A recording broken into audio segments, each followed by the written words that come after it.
नरसी मेहता। नरसी मेहता महान कृष्ण भक्त थे। कहा जाता है कि भगवान श्री कृष्ण ने उनको बाज़र बार साक्षात दर्शन दिए थे। नरसी मेहता का जन्म जूनागढ़, गुजरात में हुआ था। इनका संपूर्ण जीवन भजन, कीर्तन और कृष्ण की भक्ति में बीता। इन्होंने भगवान कृष्ण की भक्ति में अपना सब कुछ दान कर दिया था। मान्यता है कि महान भक्त नरसी मेहता की भक्ति के कारण श्री कृष्ण ने नानी बाई का मायरा भी भरा था। इस कथा में हम ऐसे महान कृष्ण भक्त की भक्ति की दिलचस्प कथाएं जानेंगे। लेकिन उससे पहले दोस्तों, अगर आप मेरे चैनल पर नए हो तो कृपया चैनल को लाइक, सब्सक्राइब कीजिए और बेल आइकॉन को प्रेस करना ना भूलें। सर्वप्रथम भगवान शिव के साक्षात दर्शन की कथा। नरसी मेहता बचपन से ही भक्ति में डूबे रहते थे। आगे चलकर उन्हें साधु संतों की संगत मिल गई, जिसके कारण वे पूरे समय भजन कीर्तन किया करते थे, जिस कारण घर वाले उनसे परेशान थे। घर के लोगों ने इनसे घर गृहस्थी के कार्यों में समय देने के लिए कहा, किंतु नरसी जी पर उसका कोई प्रभाव न पड़ा। एक दिन इनकी भौजाई ने इन्हें ताना मारते हुए कहा कि ऐसी भक्ति उमड़ी है तो भगवान से मिलकर क्यों नहीं आते। इस ताने ने नरसी पर जादू का कार्य किया। वह उसी क्षण घर छोड़कर निकल पड़े और जूनागढ़ से कुछ दूर एक पुराने शिव मंदिर में बैठकर भगवान शंकर की उपासना करने लगे।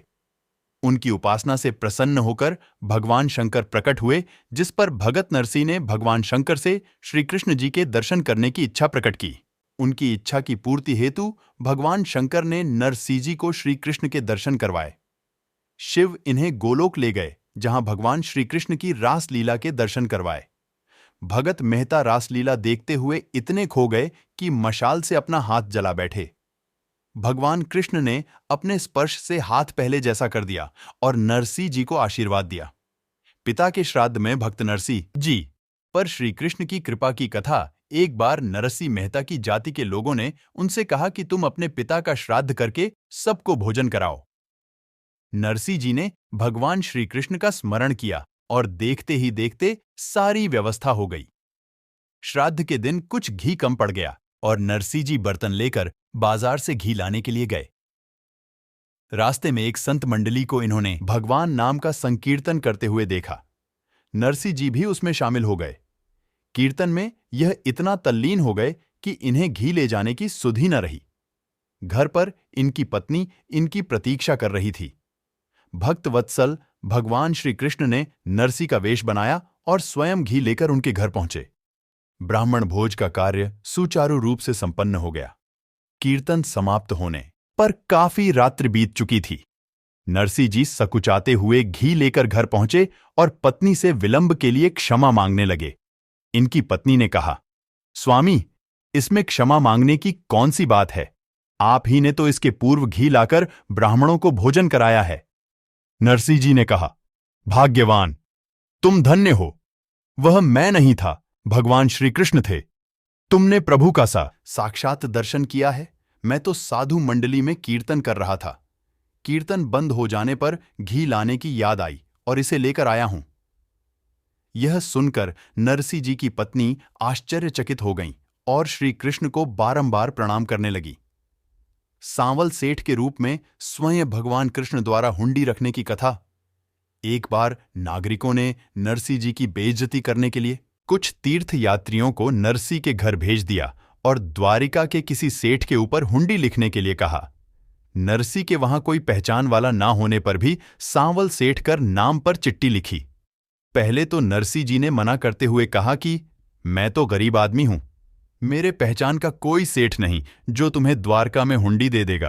पर जब साधु नहीं माने तो उन्होंने कागज लाकर 500 रुपए की हुंडी द्वारका में देने के लिए लिख दी और देने वाले टिका का नाम सांवल शाह लिख दिया।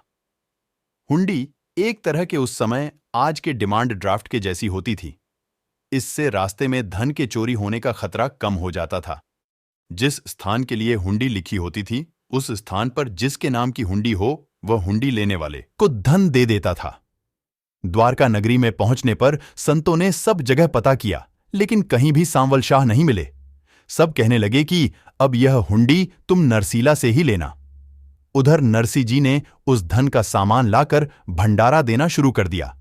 जब सारा भंडारा हो गया तो अंत में एक वृद्ध संत भोजन के लिए आए।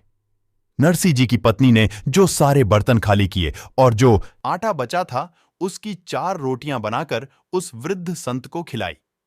जैसे ही उस संत ने रोटी खाई, वैसे ही उधर द्वारका में भगवान ने सांवल शाह के रूप में प्रकट होकर संतों को हुंडी दे दी।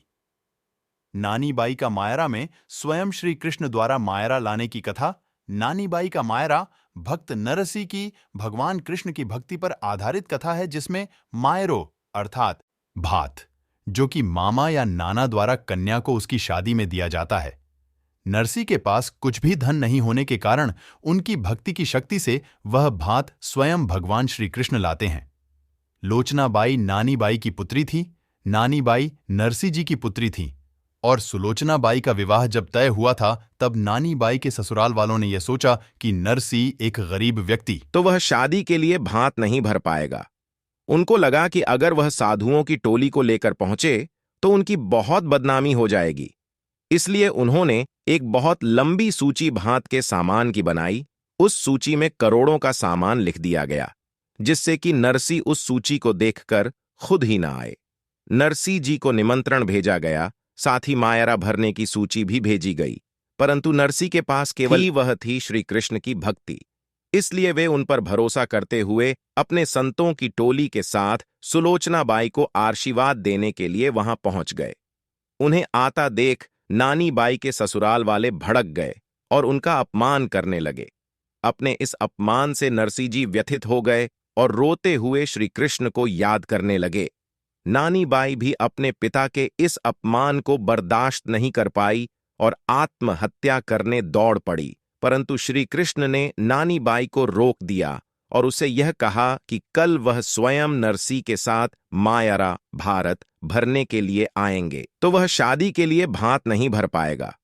उनको लगा कि अगर वह साधुओं की टोली को लेकर पहुंचे तो उनकी बहुत बदनामी हो जाएगी। इसलिए उन्होंने एक बहुत लंबी सूची भात के सामान की बनाई। उस सूची में करोड़ों का सामान लिख दिया गया, जिससे कि नरसी उस सूची को देखकर खुद ही ना आए।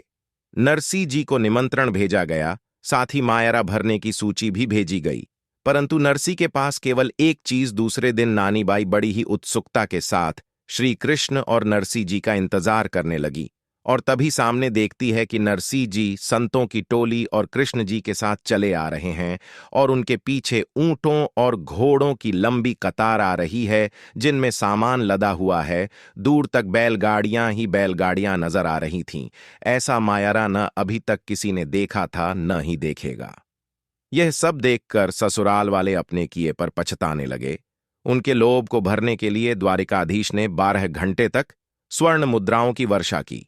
नानी बाई के ससुराल वाले उस सेठ को देखते ही रहे और सोचने लगे कि कौन है ये सेठ और ये क्यों नरसी जी की मदद कर रहा है। जब उनसे रहा न गया तो उन्होंने पूछा कि कृपा करके अपना परिचय दीजिए और आप क्यों नरसी जी की सहायता कर रहे हैं।